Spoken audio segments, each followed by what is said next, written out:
So hello everyone, this is Ankit. Welcome back to our channel. इस video में करेंगे Indian navy Agniveer MR भर्ती के लिए साइंस में जो आपका भौतिक विज्ञान फिजिक्स का सेक्शन होता है उससे रिलेटेड टॉप 25 क्वेश्चन का टेस्ट। ये टेस्ट मैंने तैयार किया। इसमें काफ़ी सारे क्वेश्चन प्रीवियस ईयर डाले हैं, कुछ क्वेश्चन अपनी ओर से डाले हैं जो आने वाले एग्जाम के लिए इंपॉर्टेंट है। टारगेट मैं आपको दे रहा हूँ 20+ का। कुछ क्वेश्चंस ऐसे हैं, काफ़ी सारे क्वेश्चंस ऐसे हैं जो मैंने आपको पढ़ाए हुए हैं। तो आज उम्मीद करता हूँ कि 80 से 90% लोग इस टारगेट को अचीव करेंगे, 20+ सही करेंगे। डिस्क्रिप्शन पे चेक करना, हमारे साइंस की जो प्लेलिस्ट है वो पूरी प्लेलिस्ट का लिंक मिल जाएगा।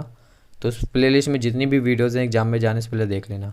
इसके अलावा डिस्क्रिप्शन पे हमारे टेलीग्राम चैनल का लिंक है। सो टेलीग्राम जिसने नहीं ज्वाइन किया है टेलीग्राम चैनल ज़रूर ज्वाइन कर लेना। चलिए हम टेस्ट स्टार्ट करते हैं। टारगेट 20 का है। उम्मीद करता हूँ कि 80 से 90% कैंडिडेट इस टारगेट को अचीव करें। फर्स्ट क्वेश्चन आपके स्क्रीन के सामने है। सूर्य एवं तारों से प्राप्त ऊर्जा एवं प्रकाश का जो स्रोत है वो क्या है? नाभिकीय विखंडन, नाभिकीय संलयन, वर्ण विक्षेपण या फिर विकिरण। तो क्वेश्चन नंबर फर्स्ट का आंसर करिए। सूर्य एवं तारों से प्राप्त ऊर्जा एवं प्रकाश का जो स्रोत है वो होता है नाभिकीय संलयन।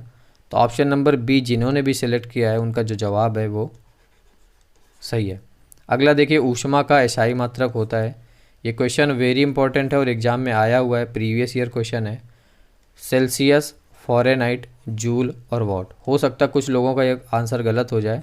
तो क्वेश्चन नंबर 2 का आंसर करिए। ऊष्मा का जो एसआई मात्रक है बताइए। तो देखिए, ऊष्मा का एसआई मात्रक जूल होता है। जिन्होंने भी ऑप्शन नंबर सी सिलेक्ट किया है सिर्फ उनका ही आंसर करेक्ट है। थर्ड नंबर क्वेश्चन देखिए, वायुमंडल की आर्द्रता मापने वाला यंत्र कौन सा है? Ammeter, hygrometer, ग्रेविमीटर, manometer. तो क्वेश्चन नंबर 3 का आंसर करिए। वायुमंडल की आर्द्रता, मतलब आर्द्रता को इंग्लिश में ह्यूमिडिटी कहते हैं। तो आर्द्रता, नमी को मापने वाला जो यंत्र होता है वो होता है आपका हाइग्रोमीटर। तो जिन्होंने भी ऑप्शन नंबर बी सिलेक्ट किया उनका जो जवाब है वो करेक्ट होगा। ध्वनि तरंग का वेग सबसे अधिक होता है, पढ़ाया हुआ यह क्वेश्चन, ठोस में, गैस में, द्रव में या फिर इन तीनों में। तो क्वेश्चन नंबर 4 का आंसर करिए। ध्वनि तरंग का जो वेग है वो सबसे अधिक ठोस में होता है। तो जिन्होंने भी ऑप्शन नंबर ए सिलेक्ट किया है उनका जो जवाब है वो करेक्ट है। अगला क्वेश्चन देखिए, क्वेश्चन नंबर 5 है। किस तापमान पर सेंटीग्रेड एवं फ़ारेनहाइट तापमापियों के जो मान है वो एक समान होते हैं? -39 डिग्री पे, -40 डिग्री पे, -49 डिग्री पे या फिर 98.6 डिग्री पे। यहाँ पे फ़ारेनहाइट नहीं होना चाहिए। हाँ, तो 5वां नंबर क्वेश्चन का आंसर करिए। किस तापमान पर सेंटीग्रेड व फ़ारेनहाइट तापमापियों का मान एक समान होता है? तो वो होता है -40 डिग्री पे। तो ऑप्शन नंबर बी जिन्होंने भी सिलेक्ट किया है उनका जो जवाब है वो करेक्ट होगा।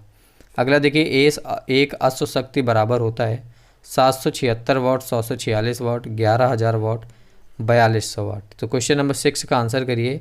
एक अश्व शक्ति, एक हॉर्स पावर, एक HP बराबर होता है 746 वाट। तो ऑप्शन नंबर जो बी जिन्होंने भी सेलेक्ट किया है उनका जो जवाब है वो करेक्ट है। अगला क्वेश्चन देखिए, 7वां नंबर क्वेश्चन है। पानी की बूंदों के गोल होने का कारण क्या है? ये भी क्वेश्चन पढ़ाया हुआ है आप सभी को। प्लवन होता है, पृष्ठ तनाव, केशिकत्व या फिर उत्क्षेप। तो क्वेश्चन नंबर 7 का आंसर करिए। पानी की जो बूंदें होती हैं या फिर कहें वर्षा की जो बूंदें होती हैं उनका जो आकार है गोलाकार होता है। तो गोलाकार होने का रीज़न क्या होता है? वो होता है सरफेस टेंशन, हिंदी में जिसे पृष्ठ तनाव कहते हैं। तो ऑप्शन नंबर बी इस क्वेश्चन का राइट आंसर हो जाएगा। किस पदार्थ की विशिष्ट ऊष्मा सबसे अधिक होती है? बर्फ़ की, बालू की, पानी की या फिर लोहा की? तो क्वेश्चन नंबर 8 का आंसर करिए। किस पदार्थ की जो विशिष्ट ऊष्मा है वो सबसे अधिक होती है? नीचे ऑप्शन देखिए। तो जिनमें से पानी की जो विशिष्ट ऊष्मा है वो सबसे अधिक होती है। तो ऑप्शन नंबर सी जिन्होंने भी सिलेक्ट किया है उनका जो जवाब है वो करेक्ट है। 8th के बाद 9th नंबर क्वेश्चन देखिए। सूर्य से पृथ्वी पर ऊष्मा का संचरण किस विधि के द्वारा होता है? चालन के द्वारा, संवहन के द्वारा, विकिरण के द्वारा, फिर तीनों विधियों के द्वारा। तो क्वेश्चन नंबर 9th का आंसर करिए। सूर्य से पृथ्वी पर ऊष्मा का जो संचरण है वो किस विधि के द्वारा होता है? वो होता है विकिरण के द्वारा। तो जिन्होंने भी ऑप्शन नंबर सी सिलेक्ट किया है उनका जो जवाब है वो करेक्ट होगा। 10th नंबर क्वेश्चन है। किस माध्यम में प्रकाश की चाल सर्वाधिक होती है?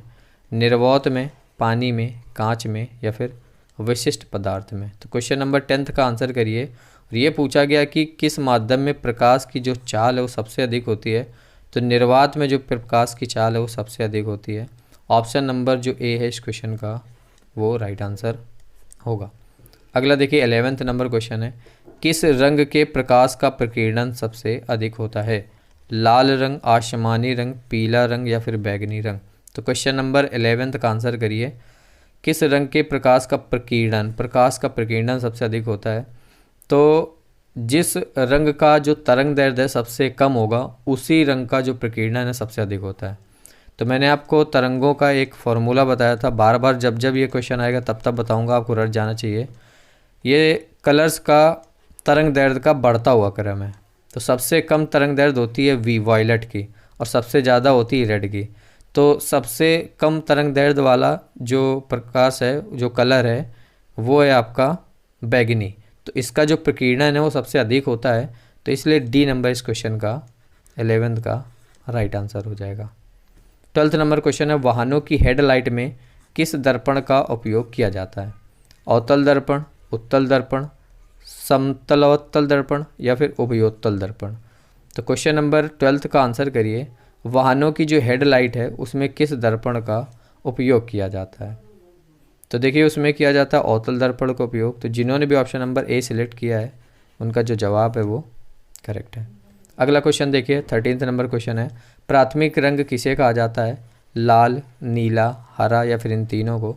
तो क्वेश्चन नंबर 13th का आंसर करिए सभी लोग, प्राथमिक रंग किसे कहा जाता है? तो देखिए ये तीनों ही आपके प्राथमिक रंग है, लाल, नीला और हरा। तो इसीलिए ऑप्शन नंबर डी सही हो जाएगा इन तीनों को। तो जिन्होंने भी डी नंबर सेलेक्ट किया है उनका जो जवाब है वो करेक्ट है। 14th नंबर क्वेश्चन है, मनुष्य की आंखों में किसी वस्तु का प्रतिबिंब किस भाग पर बनता है? कॉर्निया पे, प्यूपिल पे, रेटिना पे या फिर आइरिस पे? क्वेश्चन नंबर 14th का आंसर करिए, मनुष्य की आंखों में किसी भी वस्तु का प्रतिबिंब बनता है तो वो कहाँ पे बनता है? वो रेटिना पे बनता है। तो जिन्होंने भी ऑप्शन नंबर सी सेलेक्ट किया है उनका जो जवाब है वो करेक्ट होगा। अगला देखिए 15th नंबर क्वेश्चन है, निकट दृष्टि दोष दूर करने के लिए किस लेंस का प्रयोग किया जाता है? प्रीवियस ईयर क्वेश्चन है, पूछा गया आपके एग्जाम में। उत्तल, अवतल, समतल या फिर बेलनाकार? तो क्वेश्चन नंबर 15th का आंसर करिए, निकट दृष्टि दोष दूर करने के लिए जिस लेंस का यूज़ किया जाता है उस लेंस का नाम है अवतल लेंस। तो ऑप्शन नंबर जो बी है इस क्वेश्चन का वो राइट आंसर होगा। दूर दृष्टि दोष दूर करने के लिए किस लेंस का उपयोग किया जाता है? ये भी प्रीवियस ईयर क्वेश्चन है, पूछा गया है। उत्तल, अवतल, समतल या फिर बाइफोकल? तो क्वेश्चन नंबर 16 का आंसर करिए। अब देखिए दूर दृष्टि दोष को दूर करने के लिए जिस लेंस का यूज़ होता है वो है आपका उत्तल लेंस। तो ऑप्शन नंबर जो ए है इस क्वेश्चन का वो राइट आंसर होगा। याद कर लीजिए, निकट के लिए अवतल और दूर दृष्टि दोष के लिए उत्तल। अगला क्वेश्चन देखिए 17th नंबर क्वेश्चन है, अंतरिक्ष यात्री को आकाश का रंग कैसा दिखाई देता है? नीला, हरा, उजला या फिर काला? तो ये भी क्वेश्चन प्रीवियस ईयर एग्जाम में आया हुआ क्वेश्चन है। अंतरिक्ष यात्री को आकाश का जो रंग है वो काला दिखाई देता है। तो ऑप्शन नंबर जो डी है इस क्वेश्चन का वो राइट आंसर हो जाएगा, जिन्होंने भी डी सिलेक्ट किया है। प्रतिरोध का मात्रक क्या होता है पूछा गया है? एम्पियर, ओम, अर्ग या फिर जूल? तो क्वेश्चन नंबर 18 का आंसर करिए, प्रतिरोध का मात्रक ओम होता है। तो ऑप्शन नंबर यहाँ पे बी जिन्होंने भी सिलेक्ट किया है उनका जो जवाब है वो करेक्ट होगा। अगला क्वेश्चन देखिए 19th नंबर क्वेश्चन है, कौन अर्धचालक को इंग्लिश में सेमीकंडक्टर कहते हैं होता है? तो इनमें से बताना है आपको, सिलिकॉन, जर्मेनियम या फिर आयरन या फिर सिलिकॉन व जर्मेनियम दोनों, इनमें से कौन अर्धचालक है? क्वेश्चन नंबर 19 का आपको बताना है। तो अर्धचालक इनमें से देखिए सिलिकॉन और जर्मेनियम ये आपके दोनों अर्धचालक हैं, इसलिए आपका ऑप्शन नंबर डी ए व बी इस क्वेश्चन का राइट आंसर हो जाएगा। विद्युत बल्ब का फिलामेंट किस धातु का बना होता है ये पूछा गया है? लोहा, तांबा, टंगस्टन या फिर सीसा? तो क्वेश्चन नंबर 20 का आंसर करिए, विद्युत बल्ब का जो फिलामेंट है वो किस धातु का बना होता है? वो टंगस्टन का बना होता है। तो सी नंबर इस क्वेश्चन का राइट आंसर हो जाएगा, जिन्होंने भी सिलेक्ट किया उनका जवाब करेक्ट है। 21 नंबर क्वेश्चन है, प्रकाश वर्ष इकाई है समय की, दूरी की, तीव्रता की या फिर गति की? तो क्वेश्चन नंबर 21 आंसर करिए, प्रकाश वर्ष किसकी इकाई है? तो प्रकाश वर्ष आपकी दूरी की एक इकाई है। तो ऑप्शन नंबर जो बी है इस क्वेश्चन का वो राइट आंसर होगा। अधिक ऊंचाई पर चढ़ता हुआ व्यक्ति आगे की ओर क्यों झुक जाता है? थकान के कारण, गति बढ़ाने के लिए, स्थायित्व बढ़ाने के लिए, फिर उपरोक्त सभी? तो क्वेश्चन नंबर 22 है, अधिक ऊंचाई पर चढ़ता हुआ व्यक्ति आगे की ओर झुक जाता है, ऐसा क्यों होता है? ऐसा स्थायित्व बढ़ाने के लिए होता है। ऑप्शन नंबर जो सी है इस क्वेश्चन का वो राइट आंसर हो जाएगा। 23 नंबर क्वेश्चन है, स्वतंत्र रूप से लटका हुआ चुंबक किस दिशा में स्थित रहता है? उत्तर से दक्षिण, पूर्व से पश्चिम, उत्तर से पूर्व, दक्षिण से पश्चिम। ये क्वेश्चन आसान है, आप कर लोगे, लेकिन प्रीवियस ईयर क्वेश्चन एग्जाम में पूछा गया है। तो क्वेश्चन नंबर 23 का आंसर करिए। स्वतंत्र रूप से लटका हुआ जो चुंबक है उसकी जो दिशा है वो क्या रहती है? उसकी दिशा रहती है आपकी उत्तर से दक्षिण। ऑप्शन नंबर जो ए है इस क्वेश्चन का वो राइट आंसर हो जाएगा। 24 नंबर क्वेश्चन, आकाश में तारे टिमटिमाते हैं, टिमटिमाते हुए क्यों दिखते हैं? ये प्रकाश के अपवर्तन के कारण होता है, परावर्तन के कारण होता है, या फिर प्रकाश के प्रकीर्णन के कारण होता है, या फिर प्रकाश के पूर्ण आंतरिक परावर्तन के कारण होता है? तो वेरी इंपॉर्टेंट क्वेश्चन आपके एग्जाम के लिए। तो आकाश में जो तारे हैं वो टिमटिमाते हुए हमें दिखाई देते हैं, ये आपका प्रकाश के अपवर्तन के कारण होता है। ऑप्शन नंबर जो ए है इस क्वेश्चन का वो राइट आंसर होगा। लास्ट क्वेश्चन आज के इस टेस्ट का, ठोस में ऊष्मा का संचरण मुख्यतः किस विधि से होता है? विकिरण से, संवहन से, चालन से, या फिर इन तीनों विधियों से? तो क्वेश्चन नंबर 25 का आंसर करना है, ठोस में ऊष्मा का संचरण किस विधि से होता है? तो जो विधि है वो है आपकी चालन विधि। ऑप्शन नंबर जो सी है इस क्वेश्चन का राइट आंसर हो जाएगा। तो जिन्होंने भी सी सेलेक्ट किया उनका जो जवाब है करेक्ट है।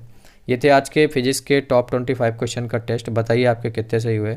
बहुत सारे क्वेश्चंस ऐसे थे जो मैंने आपको पढ़ाए हुए थे, कुछ क्वेश्चंस ऐसे थे जो मैंने नहीं पढ़ाए हुए हैं, तो वो क्वेश्चंस आपको तैयार करने हैं। इसीलिए हम आपको इंपॉर्टेंट टेस्ट करवाते हैं कि जो क्वेश्चंस आपको आता होगा वो तो आप कर लोगे, जो नहीं आता उनको आप तैयार करोगे।